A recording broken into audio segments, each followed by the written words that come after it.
Hi అందరికీ. అయితే Jack F5 machine మీద ఎన్ని బ్లౌజులు కుట్టవచ్చు అనేది నేను ఈరోజు చెప్దాం అనుకుంటున్నా. నేనైతే మామూలుగా ఎన్ని కుడతా అనేది చెప్దాం అనుకుంటున్నా. అయితే నేను నార్మల్గా వచ్చేసరికి నాకు చిన్న బాబు ఉన్నాడు కాబట్టి నేను డే మొత్తంలో నైట్ కట్ చేసుకొని వస్తానంటే ఒక 6 నుంచి 7 బ్లౌజులు కుట్టగలుగుతా. కొంచెం పండగ సీజన్ అట్లా అయితేనంటే 10, 11 కుట్టగలుగుతా. అయితే దానికి కూడా 10, 11 ఎట్లా అంటే దానికి కూడా ఒక ప్లాన్ ఉండాలి. నైట్ మొత్తం ఒక 10 బ్లౌజులు కట్ చేసుకొని వస్తానంటే మార్నింగ్ కొంచెం తొందరగా స్టార్ట్ చేసుకోవాలి. 8 అట్లా స్టార్ట్ చేసినామంటే ఈవినింగ్ ఒక 7 వరకు మొత్తం 10, 11 బ్లౌజులు కుట్టవచ్చు ఈజీగా. కాకపోతే పిల్లల డిస్టర్బెన్స్ కూడా లేకుండా ఉండేటట్టు చూసుకోవాలి. వాళ్ళని ఎవరన్నా ఒకరు ఖచ్చితంగా చూసుకోవాల్సి ఉంటుంది మనం అన్ని కుట్టాలి అనుకున్నప్పుడు.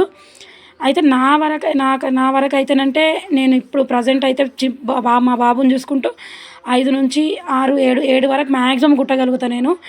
ఈ మిషన్ తెచ్చుకున్నప్పటి నుంచి నాకు పని కూడా చాలా స్పీడ్ అవుతుందన్నమాట. మస్తు స్పీడ్ అవుతుంది వర్క్ కూడా, ఫినిషింగ్ కూడా